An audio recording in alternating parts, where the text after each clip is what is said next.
Así que vamos a empezar un texto bien interesante. Y antes de leer ese texto, quiero decirles una historia. Hace unos años, un matrimonio como de 60 años, cuando cumplió su 60 aniversario de matrimonio, fueron a hacerle una entrevista, porque no es frecuente que los matrimonios duren tanto. Al contrario, se acaban con menor tiempo y se van divorciando y cada vez pasa más esto. Así que cuando van a hacerle la entrevista, la persona va y se dirige a la mujer y encuentra a la mujer como muy calladita, muy recogida, y le pregunta al hombre el éxito de su matrimonio, el secreto de que ellos han tenido esa longevidad en el matrimonio. Así que el hombre le dice a la mujer que le diga la historia. La mujer le dice, cuando nosotros nos conocimos, él tenía una mula, yo sé que ustedes saben, un cruce de caballo y burro. Y él la quería mucho porque desde niño la tenía. Y esa mula él la quería para arriba y para abajo y él andaba con esa mula para todos lados. Y la mula era casi como de la familia. Así que cuando nosotros nos casamos, la carreta en la que nos fuimos era tirada por la mula. Cuando la mula vamos camino a nuestra luna de miel, la mula tropieza en una piedra y el hombre dice uno. No, ella lo mira y siguen caminando y sigue él con su mula. La mula tropieza en otra piedra y el hombre dice dos. Ella lo mira, pero no entiende lo que está pasando. Cuando siguen caminando, en una fue un tropezón tan grande que dio la mula que casi se caen de la carreta. Y el hombre dijo tres, se bajó y le dio un tiro a la mula y la mató. La mujer se queda mirando la situación y él le dice, hombre, pero tú eres loco. Y él miró a la mujer y le hizo uno. Jamás la mujer habló.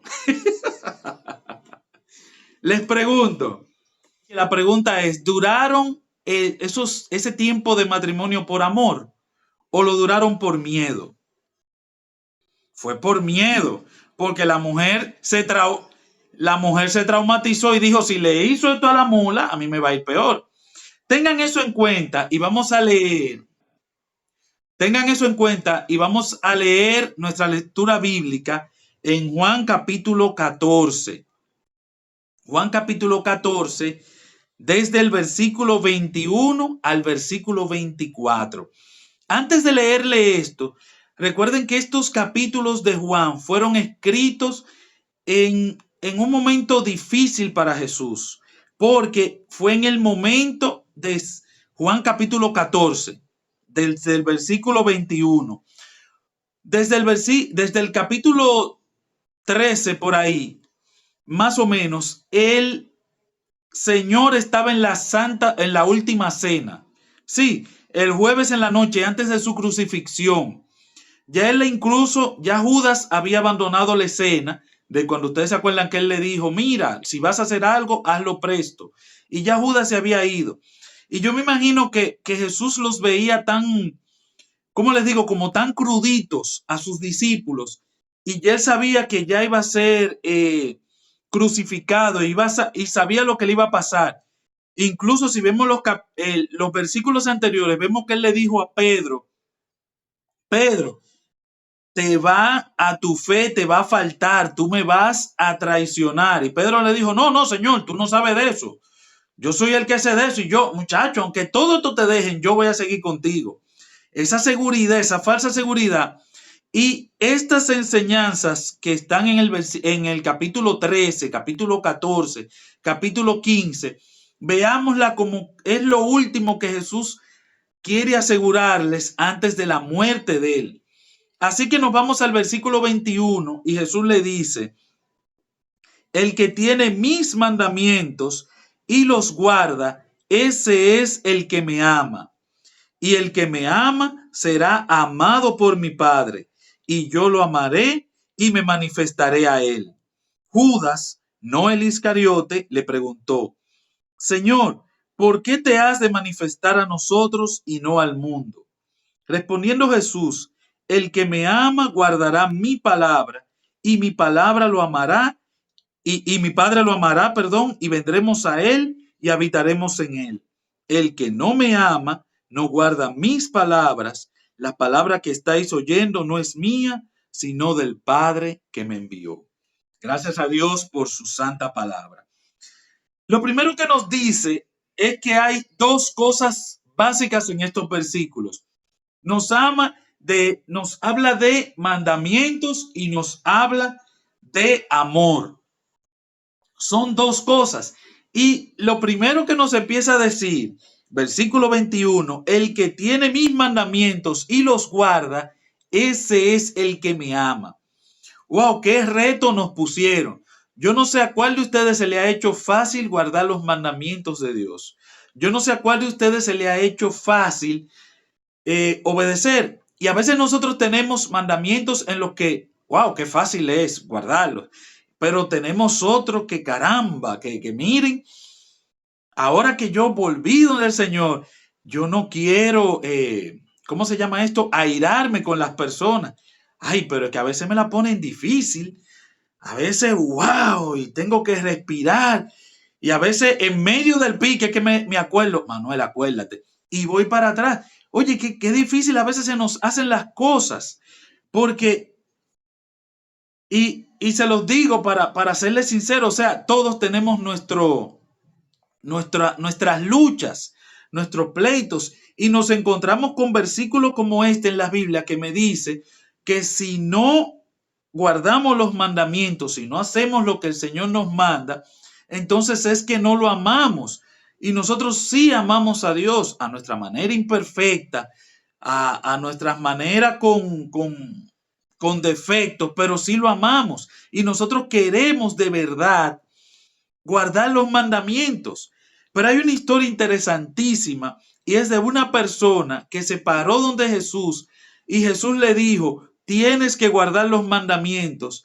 Y esa persona delante de Jesús le dijo, pero yo los guardo de mi juventud. Así que cuando esa persona le dice eso a Jesús, yo no sé cuántos de nosotros pudiéramos pararnos delante de Jesús y decirle, oye, pero yo los mandamientos, eso, yo los guardo, yo todos los guardo, ¿qué más me falta? El problema en esto es que nosotros hemos tomado luchas adicionales en nuestra vida cristiana porque hemos entendido que la obediencia va primero que el amor. ¿Se recuerdan la historia primera? La historia del burro, de la mujer, que dijeron, ay, qué chiste tan cruel. La obediencia, nosotros hemos entendido que es primero que el amor. Recuerden la relación que ustedes tienen. Cada uno han tenido que hacer sacrificio porque nosotros y nuestras parejas no somos iguales. Nosotros, lamentablemente, no somos gemelos. El Señor nos hizo con deseos, con gustos, con facilidades, cada uno individuales, diferentes, carácter diferente. Y aunque miremos la misma cosa, vemos cosas diferentes. Y los hombres pensamos de una manera, las mujeres piensan de otra. Pero si el hombre es del sur, piensa diferente a uno que es del norte. Y si es del norte, piensa uno diferente a uno que es de la capital. Y si es extranjero, piensa diferente a uno que es dominicano. Y si seguimos enumerando cosas, si el que es el hermano mayor en su casa piensa diferente al hermano menor. Oigan, señores, yo tengo diferencia con mi hermana y fuimos criados juntos. Imagínate tú ahora con gente que uno no haya sido criado junto. Pero llegó un momento en que el que nosotros dijimos, esa persona es la que amamos. Y el amor que yo le tengo a esa persona es mayor que lo que me está pidiendo. Sí, y entonces yo por amor decidí hacer algunas cosas. No porque yo quiera, no porque me haya convencido, no porque me haya dado una terapia y wow, me lavó el cerebro, sino que me di en un sitio la importancia de lo que yo siento por esa persona y que quiero que sea feliz. Entonces, si nos fijamos en lo que Jesús hizo por nosotros, Jesús, Dios y todo el cielo hubieran podido obligarnos y nos hubiéramos evitado todo este show. Sí, desde el jardín del Edén, el Señor no hubiera quitado esa cosita que se llama libre albedrío y nos hubiéramos evitado todo este problema. Pero Dios no quiere una obediencia sin amor. Y he ahí el problema del asunto. Nosotros debemos amar a Dios. Si nosotros nos fijamos un poquito más detenido en los versículos que vimos, mire, el primero, el Señor le dice, y le está dando un discurso, sigan conmigo, el que tiene mis mandamientos y los guarda, ese es el que me ama. Y el que me ama será amado por mi Padre, y yo le amaré y me manifestaré a él. Vamos a volver ahí un momentito, pero quiero que sigan una hilaridad. Judas, no el Iscariote, le pregunta, Señor, ¿por qué te has de manifestar a nosotros y no al mundo? Yo me imagino que cuando Judas le hizo esta pregunta a Jesús, Jesús se dio ahí en la frente y dijo, pero Señor, ¿qué será lo que ustedes están entendiendo? Porque yo le estoy hablando de fresa y ustedes me están preguntando de manzana. El Señor le dijo, el que me ama, mis mandamientos va a guardar y yo y el Padre vamos a manifestarnos. Y él nada más agarró la última partecita y le dice, Señor, ¿y por qué te vas a manifestar a nosotros y no al mundo entero? Entonces, en el versículo siguiente, el Señor les repite la enseñanza a ver si de esta manera, si la toman. Respondió Jesús, el que me ama guardará mi palabra y mi Padre lo amará y vendremos a él y habitaremos en él. La vida cristiana no consiste en guardar los mandamientos. Lo dije. Ahí sí se quedaron todos mirándome ya para crucificar. La vida cristiana no consiste en guardar los mandamientos. Hay personas guardando los mandamientos que lo guardan por aparentar algo. Jesús está diciéndonos a nosotros que el guardar los mandamientos es consecuencia de yo amarlo. Y cuando yo lo amo, yo no me preocupo por guardar los mandamientos. Yo voy a guardar los mandamientos como una consecuencia de que yo amo a Jesús. Sí, lo primero que yo tengo que hacer es guardar, es amar. Porque cuando yo amo a Jesús, exacto, cuando yo amo a Jesús, voy a pasar tiempo con Él. Cuando yo amo a Jesús, voy a querer estudiar su palabra. Hoy me pasó algo interesantísimo. Hoy nos despertamos tempranito, y yo tengo dos niñas y mi esposa, y los cuatro nos despertamos y como que a las 5:30 de la mañana todos estábamos despiertos. No me pregunten por qué, pero todos estábamos despiertos. Mi esposa, una mujer inteligente al fin, dice, pero ya que estamos despiertos vamos a hacer la compra. Ustedes saben que ahora la compra en la pandemia es una cosa.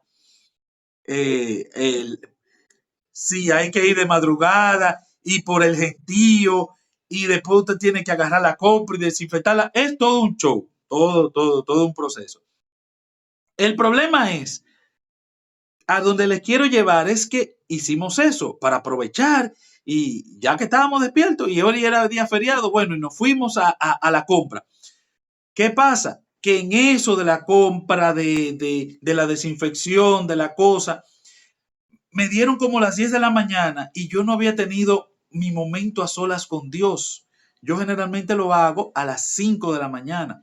Pues ya a las 10:30, señores, yo estaba incómodo porque yo necesitaba pasar ese momento. Sí, ese momento a solas. Es como cuando las personas hacen ejercicio y les pasa un día de ejercicio y les falta, y ese ejercicio, entonces ellos se sienten incómodos. Así mismo me sentía yo, y no porque yo sea más perfecto que ustedes, quizás todo lo contrario, quizás porque entendí que soy peor que todos ustedes y necesito diariamente acercarme y entregar. Pero lo bonito de esto es que lo que yo no pude lograr mucho tiempo en mi vida, cuando les conté que me descarrié y que nací en la iglesia, esos cambios que yo quería forzar, ahora los he logrado, pero no yo, sino el Señor en mí ha hecho los cambios. Mi esposa, que es quizá la testigo más cerca porque es la que está todos los días y es difícil fingirle a uno que vive al otro lado ahí con uno. Mis compañeros de trabajo han visto que sí se puede cambiar, que el Señor ha hecho un cambio en mí, pero no porque yo me esforcé por guardar los mandamientos, señores, porque duré mucho intentando esforzarlo, intentando guardarlo, pero no es el secreto de la vida cristiana. Y es lo que Jesús nos viene a decir a nosotros. Él les dice a sus discípulos esa última noche, señores, preocúpense por amarme, porque cuando usted me ame, usted va a pasar tiempo conmigo. Cuando usted me ame, usted va a estudiar mi palabra. Cuando usted me ame, usted va a hacer lo que ustedes están haciendo hoy. Muchas veces, un día feriado, la gente, ¿qué es lo que hace? No, me voy a beber, me voy a fiestar, me voy a cosas. Y ustedes están reuniéndose a estudiar algo de la palabra de Dios. Y eso redunda en beneficio para nosotros, para nuestros hogares, para nuestra vida. Y un día alguien nos va a decir, oh, pero ¿y por qué tú reaccionaste así a tal cosa? ¿Por qué te pasó esta tragedia o esta, y tú lo tomaste como tan tranquilo, tan tranquila? Es porque nosotros encontramos un secreto. Y es que no estamos solos en este mundo, no estamos peleando solos, sino que tenemos a alguien a quien acudir. Sí, hay muchas personas que dicen, no, la gente cristiana, eh, ya cuando yo me ponga cristiano voy a hacer todo bueno y todo lo que me va a salir bueno. No, señores, nosotros cogemos la misma lucha de todo el mundo. Yo tengo una lista de oración, en la lista de oración tengo personas que están orando por sanidad, tengo personas que están orando porque se han quedado sin empleo, tengo personas que están orando porque tienen problemas en su familia. Pero ¿qué pasa? Que en vez de yo no tener a quien llorarle, yo tengo a dónde llorar. Y es a Jesús. Voy a Jesús y le digo, Señor, wow, no puedo, no puedo, no puedo. Señor, wow, qué difícil. Señor, cogí este pique. Señor, no sé qué hacer. Señor, y cuando usted hace eso, miren, el Señor le da la respuesta. La vida cristiana que nosotros hemos llevado hasta ahora, la dificultad ha sido, lo que nosotros hemos visto como dificultad, es que nosotros hemos intentado hacer las cosas sin amar, hacer las cosas por mi cuenta. Hemos intentado hacer, obedecer, ser perfectos sin haber hecho el primer paso que es amar, amar a Jesús. El Señor nos dice que Él pone en nosotros el querer como el hacer. Nosotros creemos que nosotros debemos ser buenos, que nosotros debemos ser correctos. Incluso a veces nosotros invitamos a alguien a la iglesia o invitamos a alguien a seguir a Jesús o invitamos a alguien a orar y lo que nos dicen es, y así como yo estoy, el Señor no te está preguntando eso. El Señor no le interesa cómo estás. Él sabe cómo tú estás. Pero tal cual como tú estás, es que el Señor te quiere ayudar y te quiere salvar. Nosotros entendemos que en algún momento hay algo que nosotros podamos hacer para ser correctos delante de Dios. Y es lo que el Señor le está diciendo a sus discípulos. Si vemos el versículo 22, Judas, no el Iscariote, le preguntó, Señor, ¿por qué te has de manifestar a nosotros y no al mundo? Recuerden que los judíos entendían que Jesús iba a venir como un rey guerrero, que iba a poner a los judíos por encima de nuevo, como en los tiempos de Salomón y David. Ellos no habían entendido todavía la misión de Jesús. Y muchas veces nosotros estamos en la iglesia y no hemos entendido la misión que Jesús vino a nosotros. Si hubiera alguna manera de que nosotros pudiéramos ser salvos sin la fuerza de Jesús, sin el poder de Jesús, Él no hubiera tenido que morir. Él tuvo que morir porque nosotros por nuestra cuenta no podemos ser buenos, no podemos ser salvos, no podemos ser perfectos, no podemos guardar los mandamientos. Entonces el Señor nos viene a decir que lo que Él necesita de nosotros no es nuestra perfección, es nuestra disposición a amarle. Porque Él nos promete que cuando nosotros le amemos, respondamos al amor que Él nos tuvo en la cruz, un amor a tal punto que vino y dio su vida por nosotros. Él va a hacer lo que va a hacer la fórmula perfecta en nuestra vida. Y es la última parte del versículo 21. Y el que me ama será amado por mi Padre, y yo le amaré y me manifestaré a él. Lo mismo dice en el 23, y mi Padre lo amará y vendremos a él y habitaremos en él.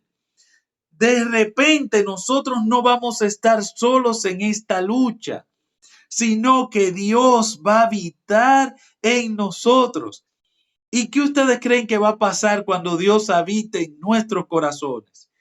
Que Él va a tener el control de nuestra vida y lo que nosotros vamos a hacer es la voluntad de Dios, porque es lo que está dentro de nosotros. Ya no vamos a tener estos deseos tan malos, estas cosas que a veces nos avergüenzan, que a veces nos hemos llevado de eso y hemos perdido todo lo que queremos hacer. Y por eso el Señor, cuando nosotros caemos en algún pecado, no nos dice que ya, que estamos perdidos, que se acabó todo. No, el Señor nos dice arrepiéntate y sigue adelante, porque estamos en el proceso de santificación. Y les voy a leer un versículo del mismo autor de Juan, pero está en la primera carta de Juan. Él es conocido como el discípulo del amor. Y óiganlo, lo lindo que dice en Primera de Juan, capítulo 2, versículo 5. Oigan esto. Pero el amor de Dios se perfecciona en verdad, en el que guarda su palabra. Por esto sabemos que estamos en Él. El Señor nos está diciendo que el amor de Dios se va a perfeccionar en nosotros si nosotros hacemos ¿qué? Si nosotros guardamos su palabra. ¿Y cómo vamos a guardar su palabra? Amándole a Él, y que el guardar su palabra sea el resultado de una relación de amor. De momento, nosotros no vamos a tener, no tenemos que esforzarnos por hacer otra cosa que amar a Jesús, porque el amor a Jesús va a dar como resultado que nosotros guardemos sus mandamientos. El Señor quiere que nosotros nos esforcemos, luchemos y busquemos cada día cómo amar a Jesús. Ese es nuestro trabajo, que nosotros busquemos cada día cómo amarle, cómo compartir tiempo con Él. Y cuando nos descubramos haciendo algo que no es lo correcto, ¿ustedes saben qué fue lo que pasó? Que en ese momento dejamos de mirar a Jesús. ¿Se acuerdan de Pedro? Pedro, ese discípulo impulsivo, estaba en una barca y Jesús estaba ahí en la barca. Y Jesús no estaba en la barca y venía caminando sobre las aguas. Y cuando Pedro lo vio, le dijo, Señor, dime que vaya. Y él le dijo, ven. Y él caminó sobre tierra firme en el agua. Pero cuando desvió la mirada de Jesús, ¿qué pasó? Se empezó a ahogar y le dijo, Señor, sálvame. Es lo mismo que nos pasa a nosotros. Mientras estemos mirando a Jesús, no tenemos que preocuparnos de absolutamente nada, porque el Señor va a estar haciendo su obra en cada uno de nosotros. Y cuando nos descubramos que no estamos haciendo lo que Dios quiere, solamente pidamos perdón y acerquémonos a Dios de nuevo para que Dios siga haciendo su obra en nosotros. Que Dios nos bendiga a cada uno de nosotros, que nos dé la fuerza para empezar a amarlo, para continuar a amarlo y para no soltarnos nunca de Él, no importa lo que pase. No hay nada tan malo que podamos hacer que Dios deje de amarnos, porque Él nos amó antes de que nosotros siquiera pensáramos en retribuirle el amor Él vino y dio su vida por nosotros. Señor, te damos las gracias porque siempre encontramos consuelo en tu palabra. Gracias porque siempre estás ahí para nosotros. Gracias por estas personas, la inquietud que pusiste en sus corazones. Bendícelo, Señor. Bendice a cada hogar aquí representado. Bendice a cada familia que está aquí y que cada uno de nosotros podamos aprender a amarte como tú quieres que te amemos para que tú hagas la obra en cada uno de nosotros, Señor. Tú sabes las peticiones de nuestros corazones, tú sabes lo que tenemos, tú sabes las cosas por las que a veces flaqueamos. Todo eso lo ponemos en tus manos, Señor, para que tú, tu maravilloso poder, tu inconmensurable poder, abran puertas, den ideas, nos den fuerza, nos den fortaleza, nos den sanidad y resuelvan cada uno de los problemas conforme a tu divina y poderosa voluntad. Gracias por oírnos en el nombre de Cristo Jesús, Señor. Amén.